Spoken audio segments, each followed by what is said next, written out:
What is up? This is Alex from Double Move Sports. Back today with another mock draft, and I'm going to keep these mock drafts coming. Stef and I have a lot of good content coming as we get closer to the season. We're going to do some mock draft battles. We have our sleeper picks coming up as well, and those will continue to evolve as we get closer to drafts in August and then the start of the regular season in September. But today's mock draft is going to be a little bit different. Today is going to be a 12-team PPR mock draft, pretty normal roster, 1 quarterback, 2 running back, 2 receiver, tight end, and a flex starting. I'll do 6 bench spots as well.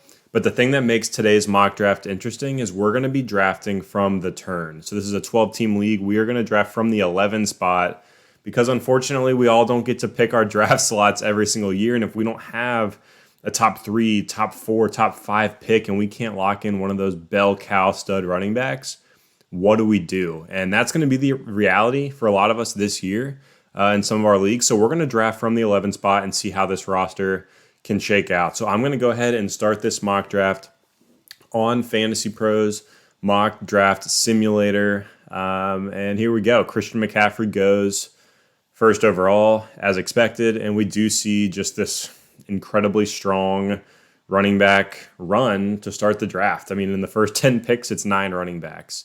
You got McCaffrey, Dalvin Cook, Kamara, Saquon Barkley, Derrick Henry. Devontae Adams is sprinkled in there. And then we got Zeke, Austin Eckler, because it is PPR, so that kind of makes sense. Najee Harris and Jonathan Taylor. Surprised to see Jonathan Taylor fall to 10, but he is off the board for us here at number 11. So let's take a look at the 11 spot, who is there. And the really tough thing is we're kind of looking at tier 2 running backs now, and we have almost all the receivers available to select from. So if we look at the running back spot, it's Aaron Jones, Nick Chubb, Joe Mixon, Cam Akers, all guys that I think are going to be studs this year. But then at receiver, you got Tyreek Hill, Stephon Diggs, DeAndre Hopkins, Calvin Ridley. Some of the top names, if not the top names in fantasy football. I mean, if Devontae Adams doesn't have Aaron Rodgers this year, he's not going to be the wide receiver 1. So we could be getting the wide receiver 1 here in the back of the first round, and I don't want to pass that up. I'm going to read the draft and take the values. And although I do like going running back early in these, leagues where I'm drafting in the back of the first round and those stud running backs are gone, I'm going to take the wide receiver value. And for me here, it's Tyreek Hill. He has an insanely high ceiling, higher ceiling than any other player in fantasy football, at least at the wide receiver position. Has a high floor as well in that Chiefs offense. So we're going to lock it in and start out with the receiver. We did see Nick Chubb and Travis Kelce go at the 112 and the 201. So now we're back on the clock. And here's where it gets a little bit more interesting because we still have these stud receivers to pick from. Stephon Diggs, DeAndre Hopkins, Calvin Ridley. I know I just made this argument about taking the values, but now that we did lock in Tyreek Hill, we could go stud 0 running back and start out with Tyreek Hill and Stephon Diggs. But with a long wait before our next pick, I'm nervous about what the running backs are going to look like. So I do want to lock in one of these top-end guys because Joe Mixon, Cam Akers, and Antonio Gibson are all very, very appealing to me. If we hear about Aaron Rodgers, Aaron Jones is in that category as well, and he could end up being a steal here. So I do want to make sure I come out of these first 2 rounds, no matter where I'm drafting from, with at least a running back, 99% of the time, unless there's just some ridiculous, crazy things happening in your draft. So I am going to go to the running back spot. I'm going to go with the guy I'm all in on for 2021. It's Joe Mixon. Giovanni Bernard is gone in Cincinnati. The offensive line should be better than it was last year. You get Jamar Chase, you get Joe Burrow back. Joe Mixon is healthy. He's going to be the workhorse. He's going to get receiving work. I'm going to lock him in here at the start of the second round, which is a little bit rich. But now we start out with Tyreek Hill and Joe Mixon in this draft. And I'm feeling really, really good going into rounds 3, 4, 5, where there should continue to be wide receiver value on the board. So let's see what happened. After that Joe Mixon pick, we saw Aaron Jones go, and then we started to see these wide receivers fly off the board. Diggs, Hopkins, Keenan, A.J. Brown. Akers and CEH also went in the second round, and then just more receivers. Michael Thomas, Calvin Ridley, DK Metcalf. In round 3, we started to see tight ends and quarterbacks go off the board. Waller, Kittle, and Pitts all went in the third round. Pitts' ADP is going to get to a ridiculous level. And we did see some other good names go, like, Allen Robinson, Terry McLaurin, DeAndre Swift. I wish DeAndre Swift would have fallen to us here at the back of the third round. But I'm glad we went ahead and locked in Joe Mixon, because if we were picking our first running back right now and we were looking at, Sanders, Carson, Dobbins, I wouldn't be feeling as hot. But we do have some options here at the wide receiver and the running back spot as a running back too. So I look at the board and there are several wide receivers that stick out to me. Amari Cooper, Chris Godwin, Julio Jones, Mike Evans are on the top of the board here. I'm going to go with Amari Cooper. I think the upside is tremendous in Dallas. He was the wide receiver 1 through those first 4 games with Dak Prescott last season. I know he's having some weird injury stuff right now where he's not doing some of the OTAs, but I expect Amari Cooper to be ready for the regular season. I'm not throwing up any red flags yet, and if he's healthy, he's going to be an absolute stud with Dak in Dallas. So Amari Cooper is our pick. Josh Jacobs and Mike Evans go off the board on the turn. I'll throw it up on the screen here. So now we're back on the clock, and I do want to, similar to last time, I don't want to wait, 10 picks in the 4th round and then 10 more picks in the 5th round before I can lock in my next running back. So I'm looking at the running back spot here, and there are several names in contention for me. Miles Sanders, Chris Carson, J.K. Dobbins, and David Montgomery are those guys. Travis Etienne could get back to us, but I don't want a rookie running back to be my RB2 unless it's Najee Harris in a clear workhorse situation. So I think I'm going to lean J.K. Dobbins here. I think the upside might be a little bit higher for someone like Miles Sanders, but Dobbins feels safer. Sanders in Philly, I don't know what that offense is going to look like. They brought in Kerryon Johnson, Kenny Gainwell, Jordan Howard. Chris Carson struggled with injuries throughout his career. I do like David Montgomery as well, but I'm going to lean J.K. Dobbins here because he might not be that workhorse back in Baltimore. The receiving work might not be as high as a guy like Miles Sanders or even a David Montgomery, but I think he's going to be efficient. I think he's going to have touchdown upside in Baltimore, and that's what I want in my RB2 here, someone safe, someone solid. So I'm going to lock in J.K. Dobbins as my running back 2. And now we have a great balanced start to this draft. Joe Mixon and J.K. Dobbins at running back. Tyreek Hill and Amari Cooper as 2 true huge upside wide receivers. You just absolutely love to see that. So let's take a look at this draft board and call out some of the notable names that went. We had Godwin, Miles Sanders, and Chris Carson did go in round 4. Josh Allen and Kyler in round 4 as well. And then at receiver, this is the sweet spot for wide receivers. Rounds 3, 4, 5 is where you're going to see all these wide receiver 2-tier type of guys come off the board. CeeDee Lamb, Deontay Johnson, DJ Moore, Kenny G, Cooper Kupp, Tyler Lockett, Jamar Chase. They're flying off the board. We saw Mike Davis go. We saw Mark Andrews go. David Montgomery ended up going in the 5th. So now we're back on the clock, and we kind of can pick any position here. I'd love to get a good RB3. Travis Etienne, who I mentioned last time, I would love to get as my 3rd running back in a PPR league. I think he's going to have some really good upside there. Quarterback's tempting. Lamar's on the board. I'm a big Lamar fan, but we're going to pass on that for now.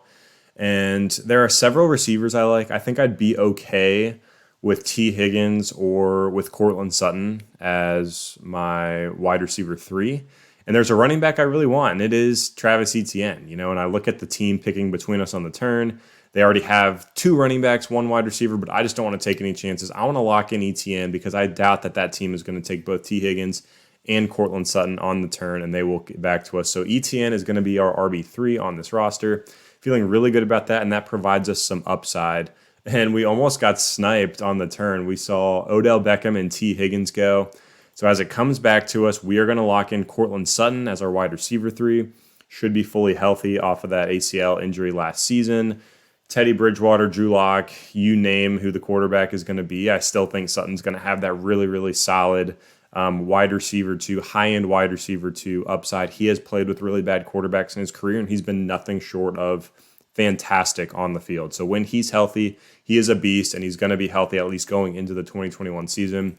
So Sutton is a great wide receiver 3 for us. And now we wait for this incredibly long turn to see who is going to get back to us. Unfortunately, it looks like a lot of those quarterbacks I would have liked went off the board, so now I'm probably just going to wait on the quarterback spot. So we saw Dak Prescott go at the 603. We also saw Herbert, Lamar, Aaron Rodgers, and Deshaun Watson go in between us. Don't know, Watson's ADP is going to continue to fluctuate as we learn more about that situation. Other names, Robbie Anderson, Boyd, DJ Chark. You see the difference, though, in the running backs and the wide receivers as we get to round 6, round 7. At receiver, you still got guys like Tyler Boyd, Robbie Anderson, Chase Claypool, Jerry Jeudy, really exciting, emerging upside type of options. At the running back spot, we're starting to look at Kenyon Drake, Myles Gaskin, who could have upside, but it's not as, exciting of a name. And then Chase Edmonds is kind of in the same boat. James Robinson kind of feels the same way. So the receivers in this range, to me, just have much more upside than the running backs. And that's why in these middle rounds, 6, 7, 8, it's a prime time to fill out your wide receivers if you're able to get the running backs early. So let's take a look at the board. Again, every position is really available to us here. There's no tight ends that stick out to me. I'm not really in on Fant, Goddard, or Thomas in this range of drafts. At quarterback, Russell Wilson is there, but I'm going to wait for now. I still think I can snag a Tom Brady, a Jalen Hurts, or a Ryan Tannehill later on, and they can give me that upside. So I'm really looking back at the running back and wide receiver position and saying, who do I think can break out this season? And I'm going to start out at the wide receiver spot because there's a name that pops off the page to me. It's Curtis Samuel in Washington. I know Stef is going to be excited about this one. He's all over the Curtis Samuel hype train. And this guy's going to be a Swiss Army knife for Ron Rivera, reunited with his head coach that drafted him in Carolina. And with Ryan Fitzpatrick there, the volume's going to be there. He and Terry McLaurin should be incredibly dynamic. So I like Curtis Samuel here as an upside wide receiver forward that I don't have to start each and every week right off the bat, but I can wait and see how he transitions to his new team. And now we are back on the clock, and these running backs are going to fall off a cliff here pretty soon. So I'm just trying to think about who can give me upside. Some of the names that stick out are, Mostert, Fournette, Ronald Jones are there at the top. I don't know how exciting many of those guys are. You got James Conner, Zach Moss, Nyheim Hines. It falls off really, really quickly. So I'm going to go with the homer pick. I'm going to go back with, this is tough. I think I'm just going to go Ronald Jones here. You could go Fournette or Jones.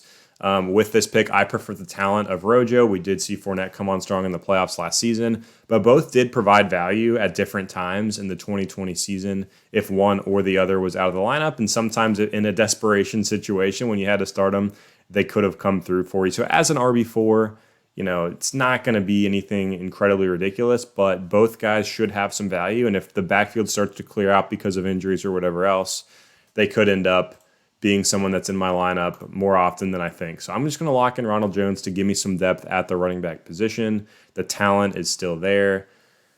And now we're going to have a long wait until our pick, and I'm really starting to think about that quarterback and that tight end spot as we get later in this draft.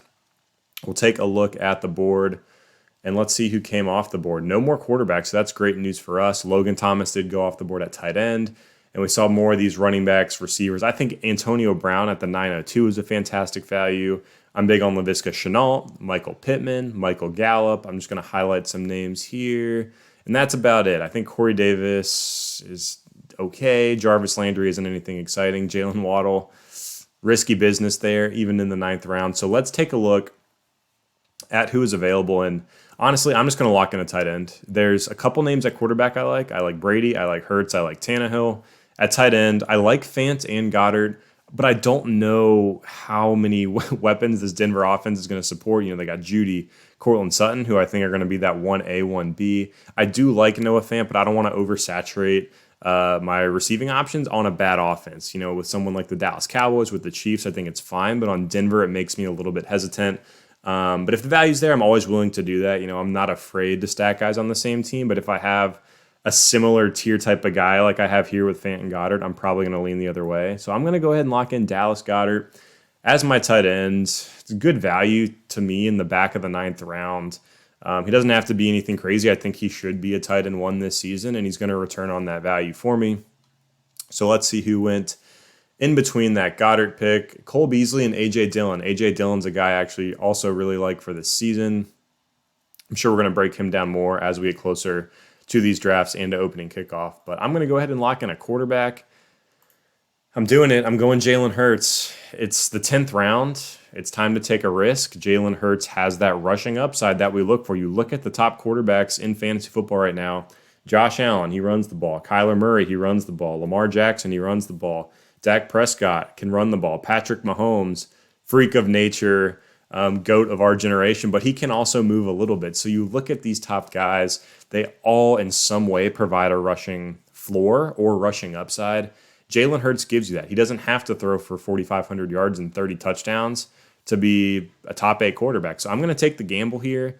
And if all else fails, I can pick up a Matt Ryan, a Carson Wentz, a Ryan Fitzpatrick later in the draft with my last pick or on waivers, and I'm going to be just fine. I'll take that upside shot on a guy like Jalen Hurts.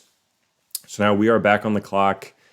Let's see who went off the board because I kind of missed all the names. So we did have some more tight ends go. Fant, Higbee, Hunter Henry, Mike Gesicki. This is like the handcuff range. Looks like that round 10, round 11 is that handcuff range we saw Jamal Williams go. Jeff Wilson, Zach Moss, Gus Edwards, Tony Pollard, Latavius Murray, Tevin Coleman. Honestly, if you have one of these starters and you want to lock up your own handcuff, like I'd recommend doing it in round 10, maybe even round 9 if it's a high upside guy like a Tony Pollard. But it looks like if you want to snag some other team's handcuffs and they're there in round 10, 11, perfect time to take them, get that upside on your bench. So let's look back at who is available. I'm looking at the running back spot. And there's a name that sticks out. There's one more running back and receiver I really want. At running back, they'll probably get back to me around the turn, but I'm just not going to take any chances. It's Alexander Mattison from Minnesota. I'm going to take the guy that's the handcuff to Dalvin Cook. Cook is a player who has at least struggled with injuries a little bit in his career. I would love to see him play a full 17 this year, but who knows if that's going to happen. And if he misses any games, Alexander Mattison immediately is a top 12, top 15 running back for those weeks. So that's a great stash on the bench that can provide value. On the turn went Darrell Henderson and Jamison Crowder. So I'm going to lock in another wide receiver I love. It's not T.Y. Hilton on my Colts. It's Paris Campbell.